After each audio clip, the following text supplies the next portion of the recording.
A ver, iniciando por ahí grabación.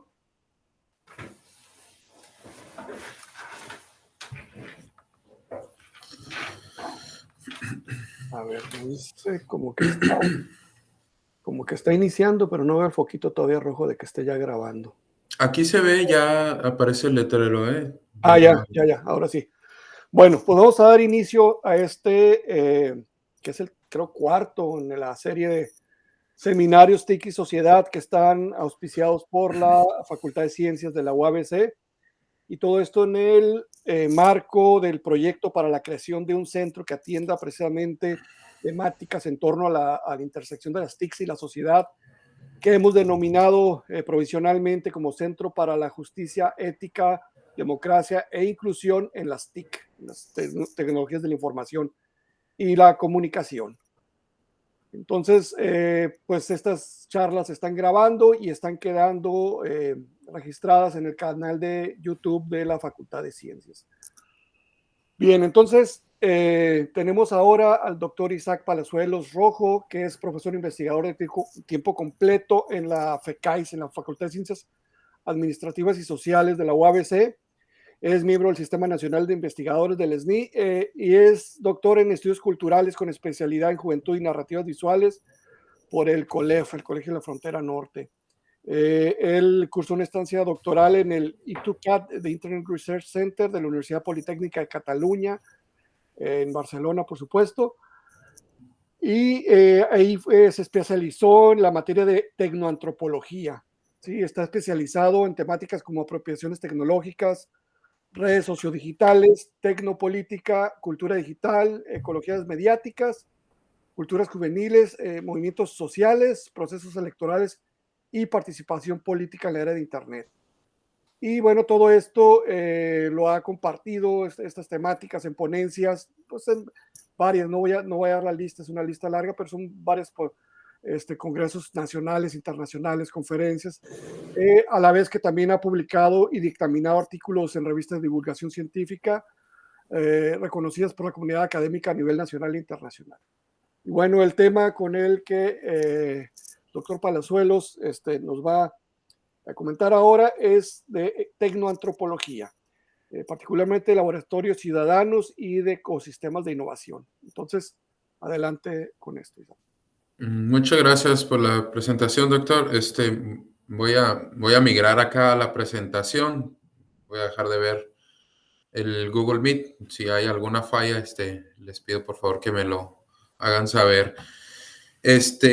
Bueno, pues justamente agradezco la invitación a participar dentro de este seminario y aplaudo además la iniciativa que me parece muy pertinente, tanto del seminario como del el futuro proyecto, ¿no?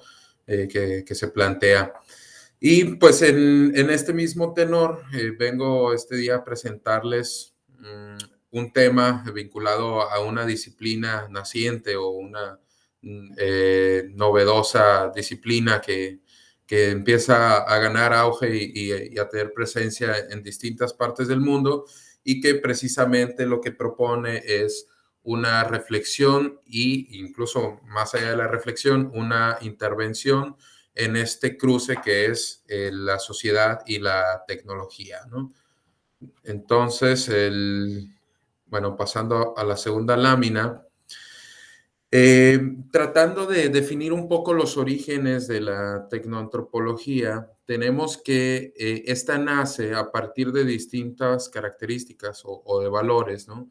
Que principalmente está en el reconocimiento del papel fundamental que puede tener la etnografía en el diseño de productos y servicios y, por supuesto, del propio diseño de las políticas y de las políticas públicas en torno a las tecnologías de información y comunicación y al desarrollo tecnológico en general. Es decir, se parte de la idea de que el desarrollo tecnológico y el propio, los marcos legislativos y diseños de las tecnologías han ido avanzando de una manera casi espontánea, orgánica, en la que en la mayoría de los momentos se ha carecido de una intervención o de una comprensión sobre los contextos para a partir de esa comprensión poder intervenir en los diseños tecnológicos y en los diseños de políticas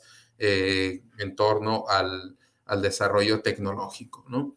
Y se propone que precisamente la idea fundamental para establecer esa comprensión es la etnografía, ¿no? Como una de las principales herramientas de carácter cualitativo. Se parte también del interés que se tiene sobre el efecto que está teniendo el desarrollo tecnológico y particularmente las llamadas TIC, que a mí en lo personal, sinceramente, no me gusta ya tanto el concepto de TIC, me parece un poco añejo, pero baste utilizarlo para remitirnos a estas nuevas tecnologías vinculadas con lo digital, ¿no? Con la tecnología digital y con la informática. Y finalmente, el tercer interés del cual parte la tecnoantropología es buscar una integración interdisciplinaria, ¿no? Porque lo que hace es reconocer que esta intersección que existe entre tecnología y sociedad es tan compleja que no puede ser entendida sino en medida en que se van integrando distintos enfoques, distintas disciplinas e incluso más allá de las propias disciplinas dentro de lo académico, del campo científico, distintas cosmovisiones culturales también, ¿no? La tecnoantropología plantea un enfoque postcolonial, ¿no? En este sentido busca superar los tecnodeterminismos y la adopción pasiva de las tecnologías. Se entiende, por el principio antropológico, que el empleo y la apropiación de las diversas tecnologías han sido uno de los valores fundamentales, una de las herramientas fundamentales a partir de las cuales se ha ejercido el colonialismo, ¿no? Bueno, el expansionismo colonial en el sentido más tradicional, cuando lo vemos a través del uso de la violencia, ¿no? De la guerra y demás, pues aquí evidentemente vemos una superioridad cuando se habla en términos de tecnificación, ¿no? De armamentos y demás, ¿no? Pero más allá del propio planteamiento del colonialismo en el sentido más tradicional que se ejercía a partir del expansionismo militar, tenemos que las distintas formas de colonialismo capitalista que se han ejercido en el último siglo al menos, ha estado ampliamente vinculado, a lo mejor ya no con un ejercicio militar ni con un ejercicio de la violencia tecnificada, pero sí a partir de una tecnificación en la producción material necesaria para la vida, ¿no? En términos muy marxistas, ¿no? Cómo el proceso de colonialismo se va instaurando a partir de que existe una cultura hegemónica y de que esa cultura hegemónica está determinada gracias a la detención de los medios de producción, ¿no? Que están directamente vinculados, por supuesto, con aquellos espacios en donde se produce la tecnología, ¿no?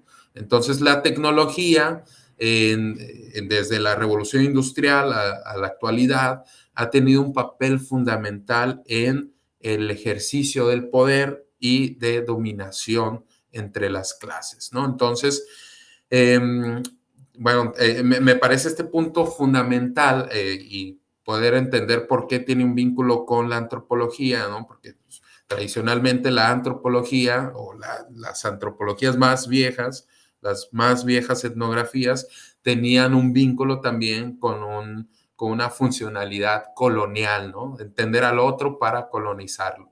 Y en ese sentido, la tecnoantropología lo que hace es reivindicarse históricamente para proponer una contrarrespuesta a los procedimientos, a los procesos de colonización que están vinculados con el propio desarrollo de la tecnología.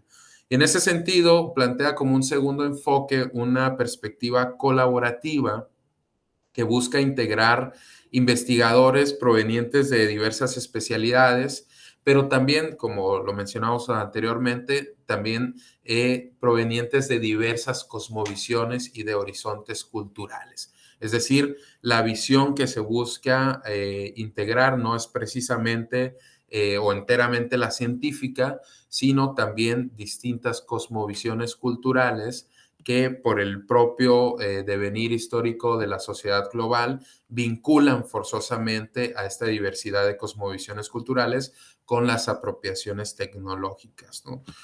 Para decirlo en corto, las tecnologías no solamente tienen presencia en las zonas urbanas, sino que de alguna manera también se han ido infiltrando o han ido llegando a zonas socialmente excluidas o a comunidades indígenas, en donde podemos también ver un potencial de innovación y de desarrollo, ¿no?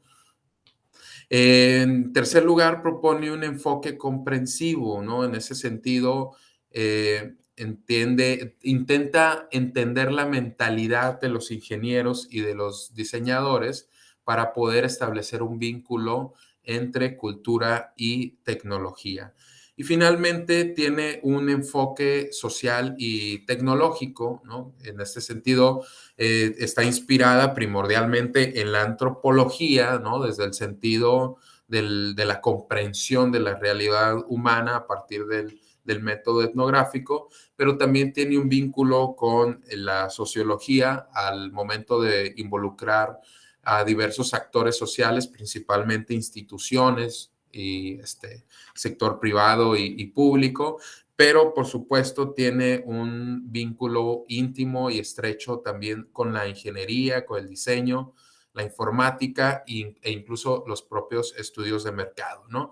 Entonces, en este sentido, planteando estos enfoques, lo que vemos es que la tecnoantropología no puede ser entendida plenamente como una disciplina, sino más bien como un punto de encuentro y de integración entre una multiplicidad de actores provenientes de distintas disciplinas académicas, pero también provenientes de distintos sectores sociales, y que este encuentro posibilita o aspira al desarrollo tecnológico, a la innovación tecnológica en beneficio de la sociedad, ¿no? De la sociedad y de la cultura, ¿no? Entonces, la tecnoantropología, nos dicen autores como Matus, Colobrans y Serra, es un espacio simbólico y un cuerpo conceptual para considerar la relación entre humanos y tecnologías y máquinas emergentes, ¿no? Es un espacio social interdisciplinario que permite analizar su convergencia, la convergencia entre humanos, máquinas emergentes y tecnología, y se trata al mismo tiempo de un ámbito profesional para transformar esta relación de manera ventajosa para la sociedad en general, ¿no? Entonces aquí el punto de partida es desanclar tanto el diseño como el desarrollo tecnológico de estas zonas privilegiadas de producción y de manufactura de distintos dispositivos para poder distribuir esa capacidad en el grueso de la población, y que el propio diseño de los productos y el efecto que tienen estos productos ya insertos en la vida cotidiana no sea el de la desigualdad social ni el de la especulación capitalista que beneficia únicamente a ciertos sectores de la población y que deja en desventaja a otros sectores que no pueden económicamente acceder a los beneficios de la tecnología y al diseño de la tecnología, ¿no? Entonces, en este sentido, la tecnoantropología propone también una especie de retorno a lo artesanal en el propio diseño de la tecnología, ¿no? Me gusta mucho a mí el ejemplo del, del propio desarrollo de la modernidad a partir de la industria, ¿no? De cómo ver el cambio que se dio entre la estandarización de productos y la vieja manufactura artesanal, ¿no? En donde el producto estaba elaborado a la medida, ¿no? Digamos, a lo mejor un par de zapatos elaborados artesanalmente por un buen zapatero, que estaba el producto hecho a la medida, ¿no? Con la revolución industrial lo que pasa es que estos procedimientos se estandarizan y se empieza a generar un tipo de homogenización de la cultura. Y a partir de esa estandarización y esa homogenización, se omiten las necesidades particulares que puede tener cada una de las comunidades en torno a la implementación y la apropiación tecnológica, ¿no? Entonces, en ese sentido, lo que no sé si se están moviendo las diapositivas en el. Sí, está en modo de presentación, pero sí se está moviendo. Ahorita está haciendo una que habla de tecnoantropología y hay como una, sí, como varias ramas de ahí, ¿no? Ok, muy bien.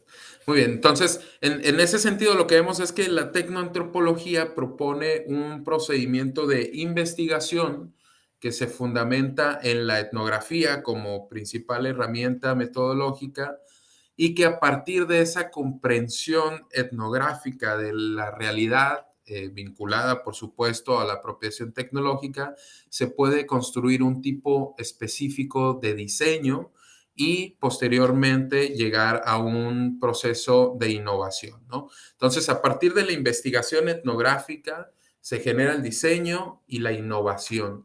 ¿De qué se diseña y en qué se innova? Pues se innova y se diseñan productos, servicios, políticas en torno a las tecnologías y, por supuesto, el propio desarrollo tecnológico. ¿En qué ámbitos de la vida social podemos encontrar el diseño y la innovación de estos productos, servicios, políticas y desarrollo tecnológico? Pues en todos prácticamente, ¿no? En la educación, en la salud, en la movilidad, en la arquitectura, en la vestimenta, en la alimentación, deporte, etcétera, etcétera, ¿no? Entonces, por aquí preguntan algunos, ¿no? ¿Y vamos a hacer etnografía en hospitales? Pues sí, o sea, es muy plausible hacer etnografía en hospitales y a partir de un trabajo etnográfico entender de qué manera los actores involucrados en el servicio salud, médicos, enfermeros, etcétera, están apropiándose de ciertas tecnologías y cómo esas tecnologías pueden cambiar y mejorar el diseño, ¿no? Lo mismo en las escuelas, lo mismo en el transporte público, etcétera, etcétera, ¿no? La idea es estar ahí, ¿no? El viejo paradigma metodológico de hacerse presente y de participar incluso, ¿no? Observaciones participantes, etcétera, que permita establecer una comprensión profunda de carácter cualitativo sobre las formas en que se está apropiando la tecnología, pero también sobre las necesidades particulares de diseño que existen en determinados ámbitos o en determinados contextos.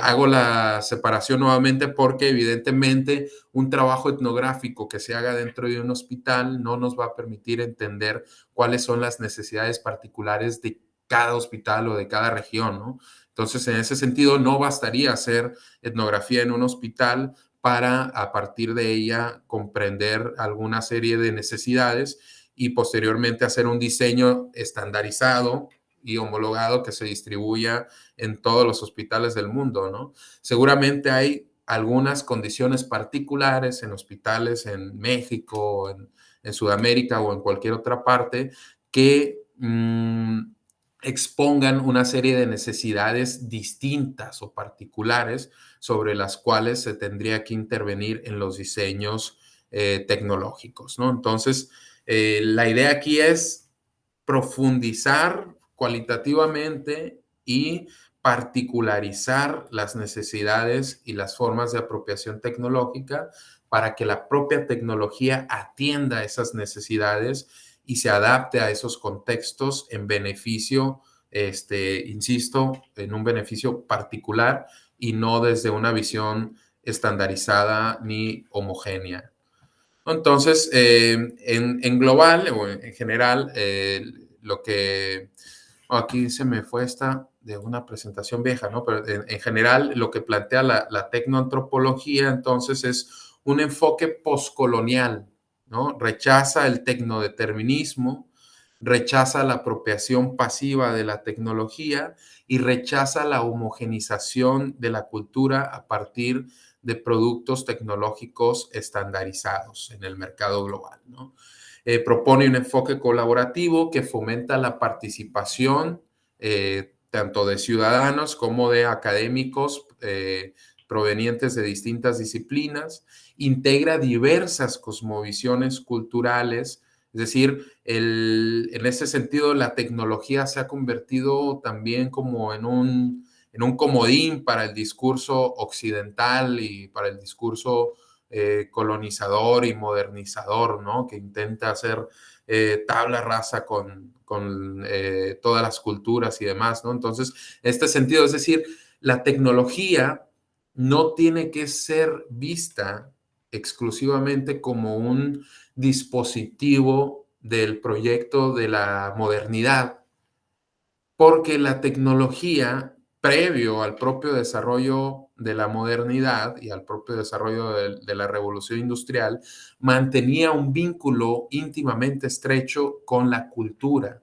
Es decir, no podemos entender cultura si extraemos de la ecuación el concepto tecnología. La cultura es una técnica aplicada, ¿no? Es una manera de aplicar una técnica al servicio de una manera de ver y de hacer sobre el mundo de vida, ¿no? Incluso yo platico mucho con mis estudiantes y hacemos como un recorrido, ¿no? De ver cómo se ha ido tecnificando o vamos desmontando un poco la tecnificación de las representaciones sociales en los espacios mediáticos, ¿no? Y hacemos como un recorrido, ¿no? Vemos a lo mejor actualmente un TikTok o un Reel en YouTube o en Instagram o en cualquier red social y vamos desmontando poco a poco el nivel de tecnificación y nos vamos regresando un poco en el tiempo y caemos por ahí en momentos en los que hablamos ya de pinturas rupestres y demás, ¿no? Pero hablar de pinturas rupestres es hablar de tecnología también, ¿no? O sea, para utilizar, para poder pintar sobre una pared de una cueva, se tuvo que tecnificar con un pincel, ¿no? Cortarle un mechón de cabello a una cola de caballo o de camello, amarrarla a una pieza de madera o algo, ¿no? Machacar algunas flores de colores para generar algún tipo de tinta y demás, ¿no? Entonces estamos hablando de una tecnología.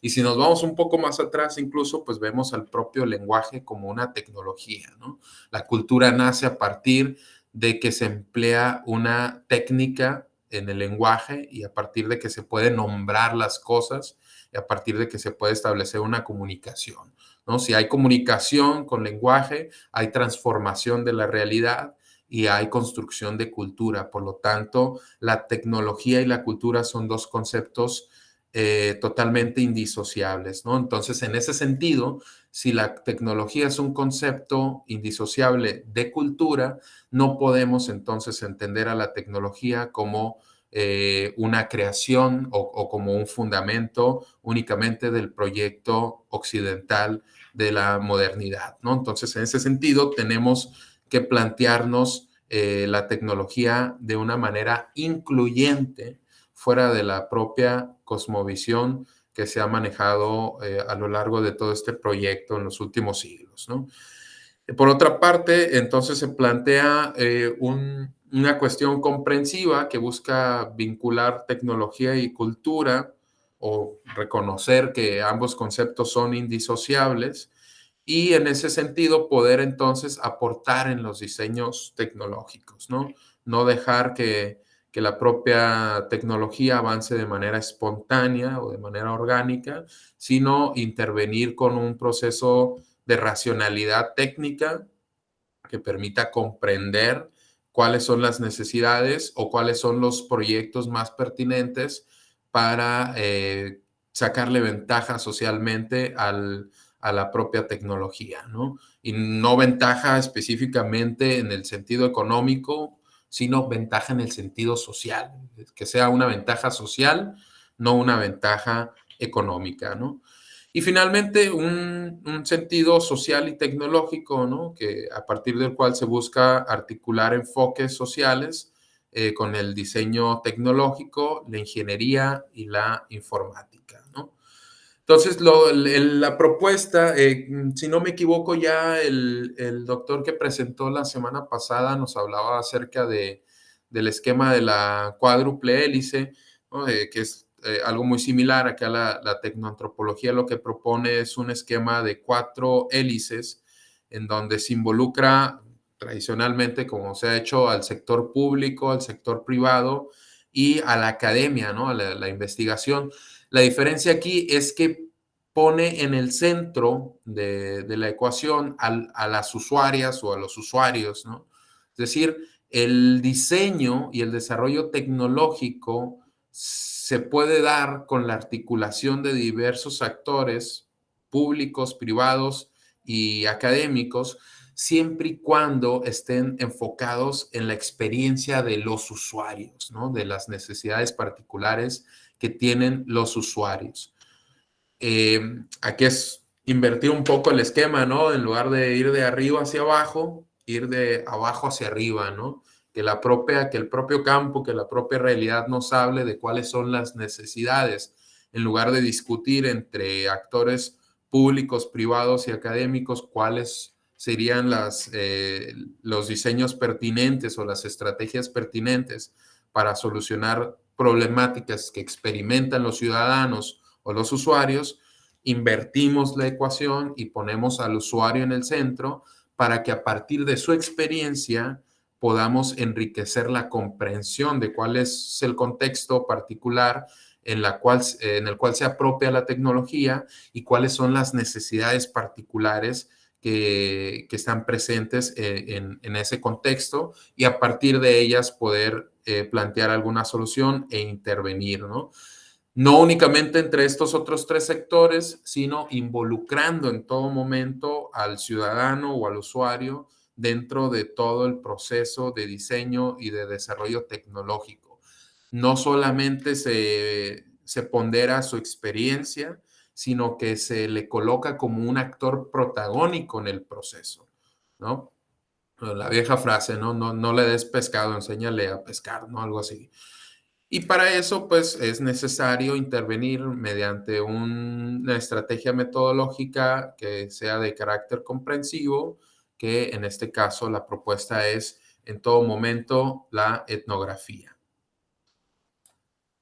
Entonces, en ese sentido, a partir de la etnografía, lo que se propone es encontrar la relación, o en términos por ahí de la teoría del actor red, ¿no? De Bruno Latour, el ensamblaje que existe entre los humanos y las máquinas, o como lo menciona Latour, entre los actores y los actantes, ¿no? Los actores humanos y los actantes no humanos, ¿no? ¿Qué tenemos presente en estas 2 dimensiones? Pues de la parte del sistema social, tenemos a los sujetos, a los ciudadanos, los individuos, los colectivos, los grupos sociales, las instituciones, ¿no? Cómo están normados también las sociedades por instituciones, tradiciones culturales, siempre habrá tradiciones culturales presentes en la experiencia social de la gente, las apropiaciones particulares que se hacen de la tecnología, las necesidades específicas que tienen y, por supuesto, las desigualdades, ¿no? No hay que dejar de lado que de parte del sistema social existirán casi siempre formas de desigualdad. Entonces, aquí, pues, en el sentido ventajoso para la sociedad, lo que se propone es, por supuesto, tratar de aminorar esas desigualdades en términos de apropiación tecnológica y de desarrollo tecnológico también, por supuesto. De hecho, yo creo que es más importante el segundo, ¿no? Poder involucrar a diversos sectores en el desarrollo tecnológico. No únicamente no dejarlos fuera de la apropiación, sino involucrarlos en el propio desarrollo, ¿no?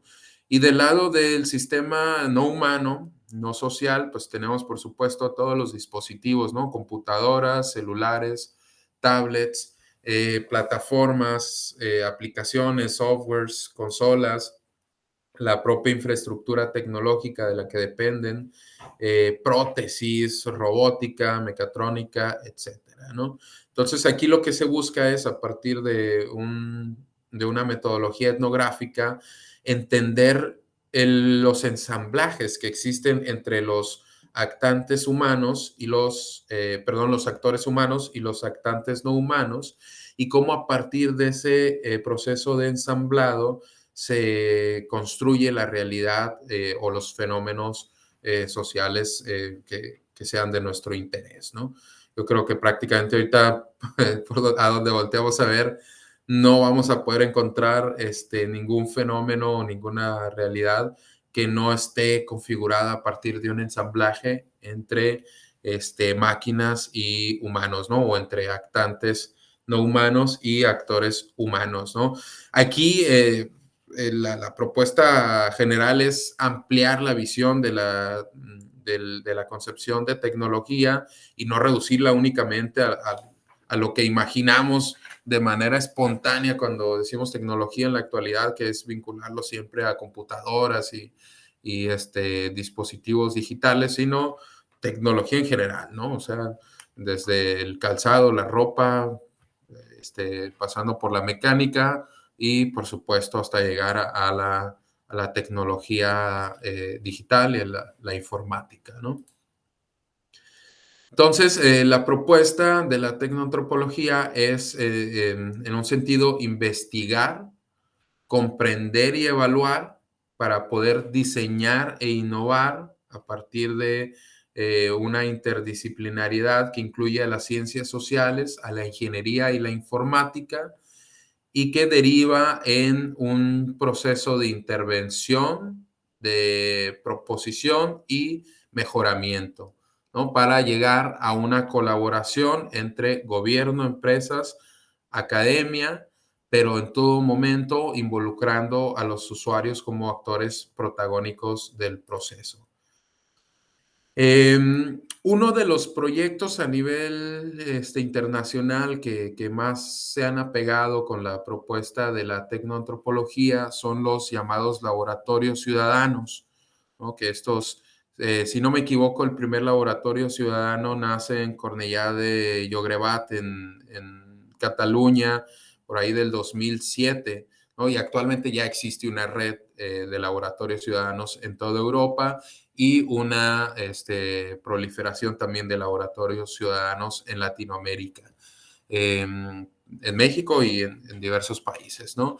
¿Qué son los laboratorios ciudadanos o los llamados City Labs, ¿no? Los laboratorios ciudadanos son ensamblajes de metodologías, valores y prácticas que fomentan la creación de un ecosistema de innovación a partir del cual se permiten el desarrollo de las acciones ciudadanas que derivan en solución de problemáticas, ¿no?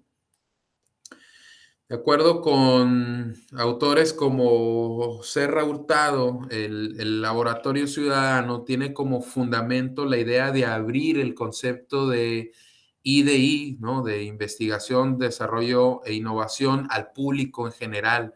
Es decir, el planteamiento central aquí es, ¿qué pasa si de un momento a otro cualquier persona tiene la capacidad de generar investigación? No solamente aquellos que nos metemos o consideramos nuestra vida a la academia, ¿no? Es decir, cualquier persona en un barrio, en una colonia, puede plantearse un protocolo de investigación y desarrollar un proyecto de investigación, ¿no? Y cualquier persona fuera de los espacios de desarrollo tecnológico puede generarse o plantearse un proyecto de desarrollo, ¿no? Y por supuesto de innovación, ¿no? Es decir, ¿qué pasa si abrimos estas tres capacidades al grueso de la población, ¿no? Se implicaría hay una mayor implicación del conjunto de actores sociales, ¿no?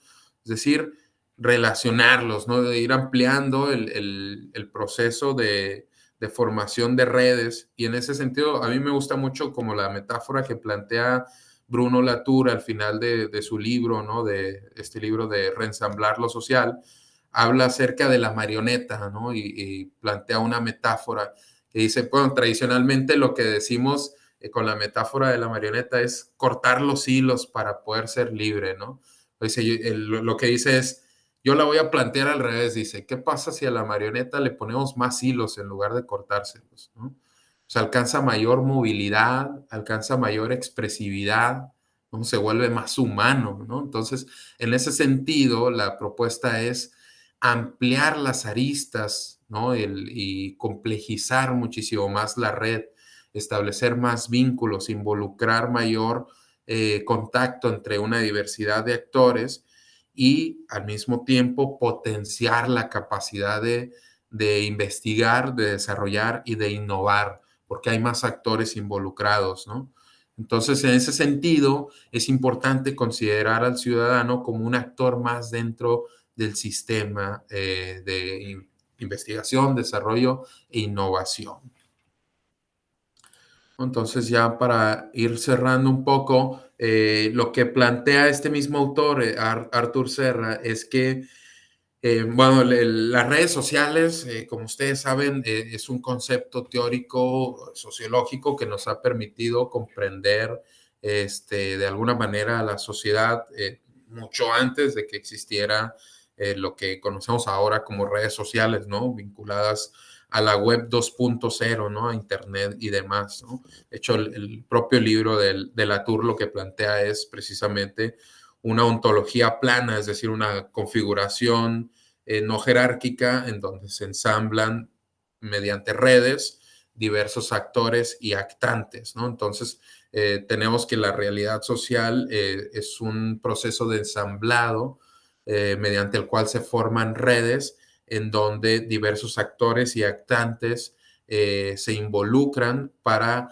ir generando una multiplicidad de acciones, ¿no? Es decir, toda acción deviene de una multiplicidad de acciones que están entretejidas en forma de red.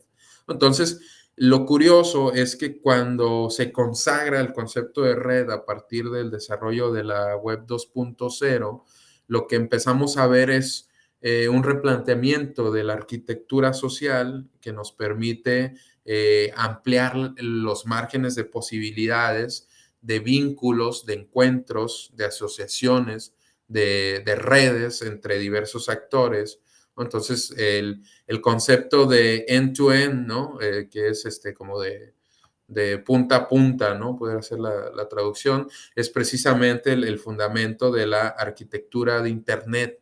Entonces, a partir de este reconocimiento, de esta forma de arquitectura social que promueve el Internet, nos permite pensar en la idea de que los ciudadanos no solamente sean usuarios pasivos, sino que se involucren también como constructores, ¿no? Esto lo podemos encontrar en una multiplicidad muy grande de niveles, ¿no? Y me gusta mucho como la idea cuando se plantea la crítica de los nuevos medios de producción, ¿no? Cuando nos dicen, bueno, Facebook vive de vender contenidos y no produce ni un solo contenido, ¿no? Los contenidos los producen los propios usuarios, ¿no?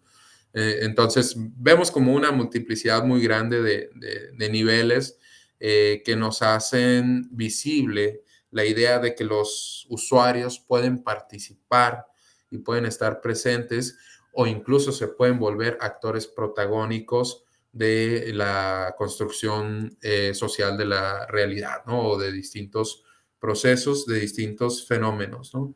Entonces, en ese sentido, la pregunta última sería si podrían los propios ciudadanos con su actividad innovadora convertirse en protagonistas de esta era digital, ¿no? O si se pudiera, si la sociedad red pudiera ser al mismo tiempo una sociedad de innovación, ¿no? Una sociedad que innova. ¿Y qué centros o qué espacios, qué instituciones pueden hacer posible esta realidad? ¿No? Y lo que se plantea es que los laboratorios ciudadanos intentan plantear una respuesta a estas tres preguntas. Existe también una serie de condiciones que tienen que ver ya acá con la participación institucional, privada, con los marcos legislativos, con el diseño de políticas públicas y demás que permiten la operatividad, el surgimiento y el desarrollo de estos laboratorios ciudadanos, pero me parece que eso sería materia de otra sesión en el seminario, ¿no? Baste con decir que los laboratorios ciudadanos empiezan a tener gran desarrollo en distintas partes del mundo y que que han involucrado una gran multiplicidad de actores que participan, que colaboran en el desarrollo de tecnología, en la innovación tecnológica y, por supuesto, a partir de estas innovaciones y de estos desarrollos, en la solución de distintas problemáticas locales que experimenta la gente, ¿no? Hay pues algunas experiencias muy enriquecedoras de esto que, insisto, quizás sería materia de otra sesión, pero es muy interesante cómo a partir de esta colaboración se puede ir empoderando a distintos ciudadanos también, ¿no? Es decir, aquí ya hablando de programación, de informática y demás, tenemos existen experiencias documentadas de jóvenes que antes de entrar a la licenciatura ya son prácticamente ingenieros, ¿no? Ya saben programar, ya se han involucrado en distintos diseños, en distintos desarrollos tecnológicos y, por supuesto, lo más importante, en la solución de problemáticas sociales locales que se plantean a partir de estos desarrollos y de estos diseños, ¿no? Y con eso concluiría mi participación. Muchas gracias. Muchas gracias, Isaac. Bueno, pues abrimos aquí la participación a comentarios, preguntas. El doctor Arturo Serrano levanta la mano por lo pronto. Pues muchas gracias. ¿Puedo ya participar? Sí, adelante.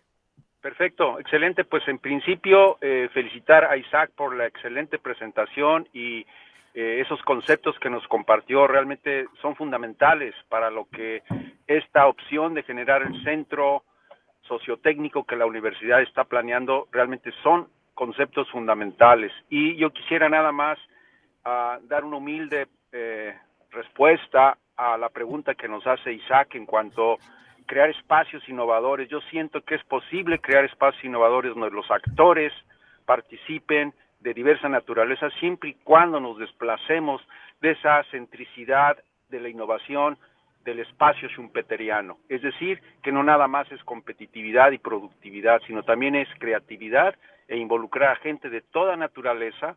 Y entonces esos espacios innovadores tendrán una visión de innovación que les permite ser actores de su propia sociedad, leer su realidad social y convertirse en protagonistas así como lo mantienes. Y pues reitero mis felicitaciones, excelente presentación. Muchas gracias, Isaac. No, al contrario, muchas gracias, doctor. De hecho, justamente yo me había anotado para la fecha del 20 de junio o algo así, y después vi el nombre de su ponencia y decidí mejor acomodarla para que estuvieran pegadas, porque creo que es una idea muy articulada las dos sesiones, ¿no? De acuerdo, muchas gracias. A ver, muchas gracias, doctor Serrano. Diego, ¿quieres comentar algo? Claro, hola, buenas tardes. Isaac, bueno, pues antes de nada felicitarte. Muy buena presentación. Ha sido muy estimulante escucharte hablar de estos temas, que los dominas muy bien y que indudablemente pues van a sumar muchísimo a todos los contenidos que se pretenden abordar en este centro. Evidentemente, los temas de los que has hablado son tan complejos que creo que merecen cada uno por separado tener ahí una discusión, ¿no? De bastante tiempo. Pero así en principio, igual te comparto algunas notas que hice cuando te estaba escuchando, viendo tu exposición, y si puedes hablarnos un poco acerca de algunas cuestiones que planteo ahí, pues te lo agradecería mucho. Me llamó mucho la atención que usaras el término, me saltaron ahí un poco las alarmas porque regularmente, ¿El qué, perdón? Como que se bueno, al menos cicló yo personalmente he escuchado hablar de este término, postcolonialismo.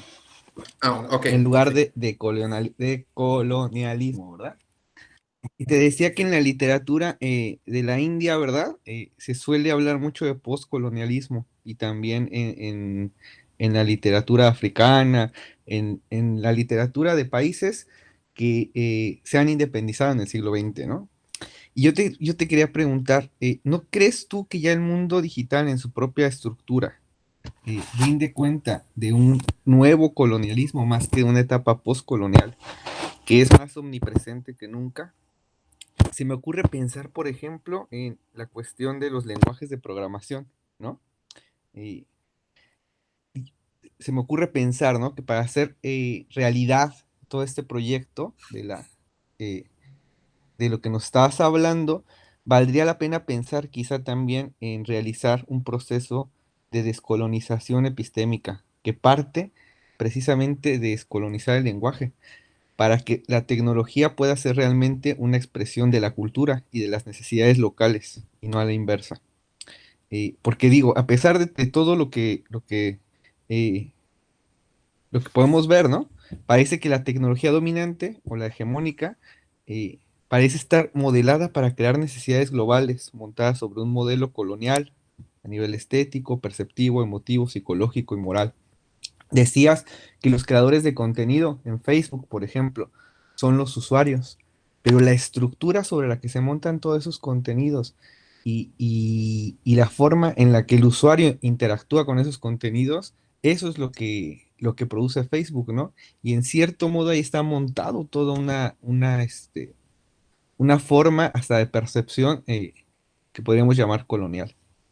Ya no quiero extenderme más porque aquí me podría aventar una hora. Más bien me gustaría que me comentaras un poco al respecto y pues nada, nuevamente felicitarte. No, muchas gracias, doctor, por la pregunta. Pusiste ahí el limón a la herida, ¿no? El dedo en la llaga. Pues sí, o sea, precisamente no me detuve mucho en esa parte, pero a mí me parece que es fundamental eso, ¿no? O sea, justamente hace unos días veía un meme, ¿no? Que no sé si ustedes vieron la serie de Breaking Bad, ¿no? Que hay una escena en la que el protagonista dice no estoy en peligro, yo soy el peligro, dice, ¿no? Pero acá el meme ponían en la imagen del protagonista la palabra antropología, ¿no? Entonces decía la antropología, no estoy colonizada, ¿no? Yo soy el colonialismo, ¿no? Entonces me parece como muy ilustrativo el meme porque efectivamente la antropología, pues se la debe al mundo, ¿no? En ese sentido, o sea, la antropología fue un instrumento de colonialismo, ¿no? Entender al otro para poderlo colonizar, ¿no? Por ahí hay un libro muy bueno, a lo mejor ya no tanto académico, ¿no? El de Gary Jennings, el de Azteca, que plantea cómo se hacía una especie de etnografía, ¿no? A través de los sacerdotes en lo que alguna vez fue el Imperio Azteca, ¿no?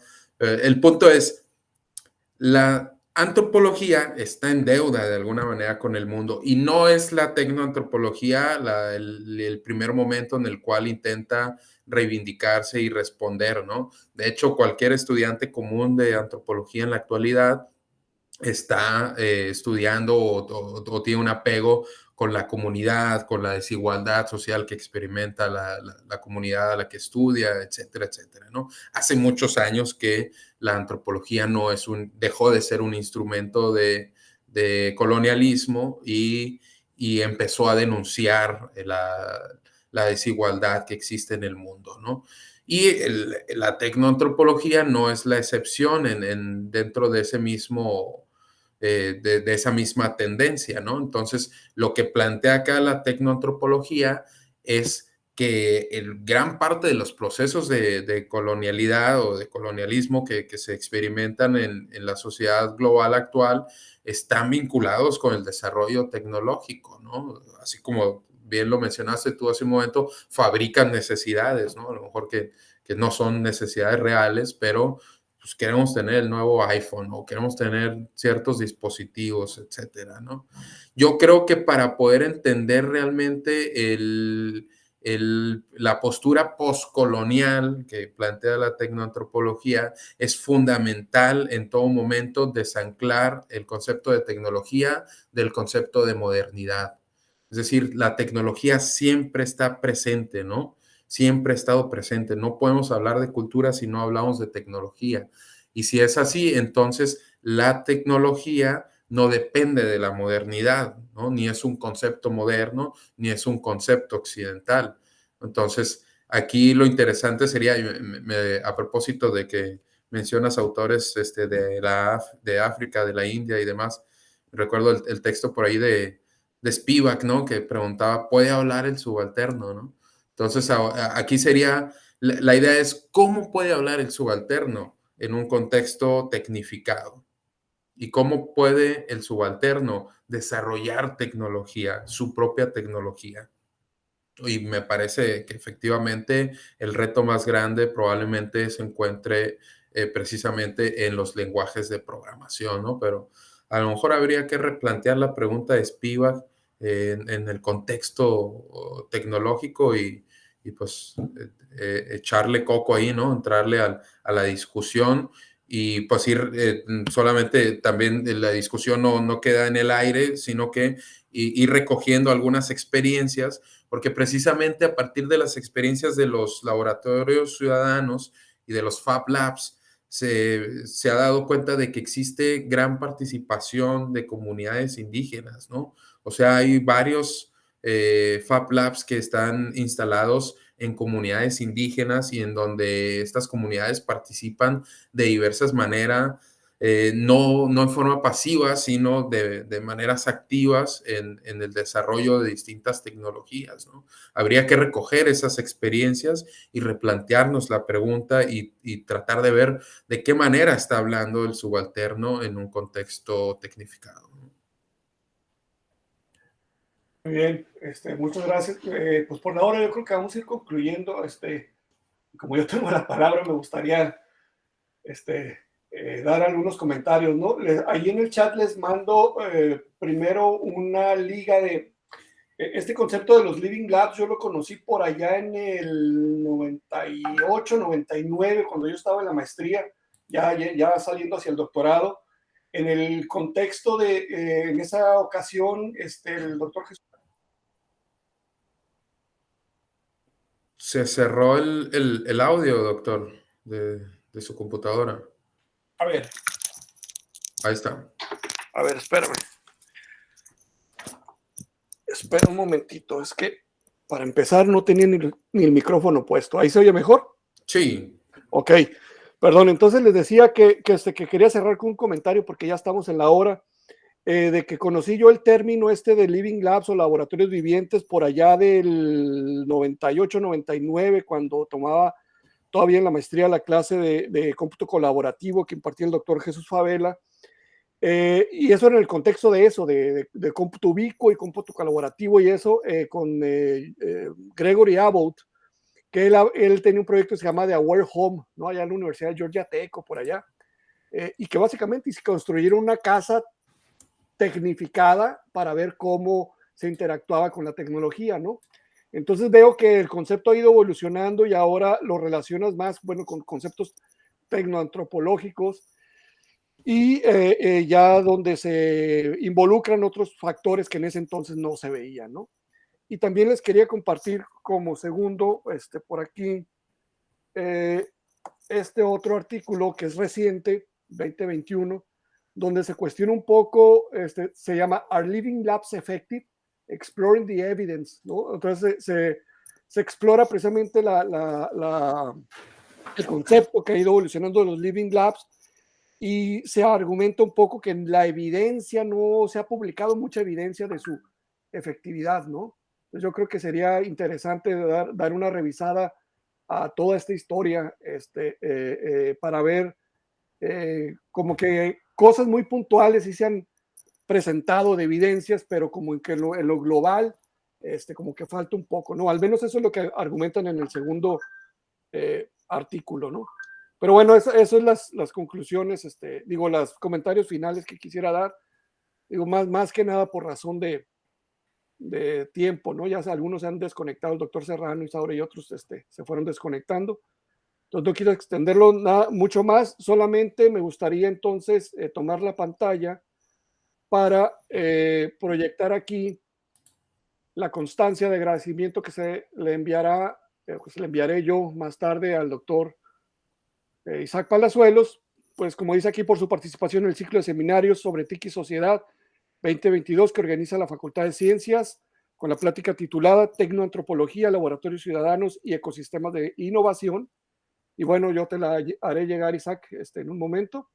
Muchas gracias. Te agradezco mucho y a nombre mío y de la facultad y del proyecto donde estamos involucrados varios, incluyendo a Diego, tu participación. Y bueno, con esto concluimos. Muchísimas gracias. Muchas gracias. Nos vemos la próxima semana. Hasta luego. Adiós.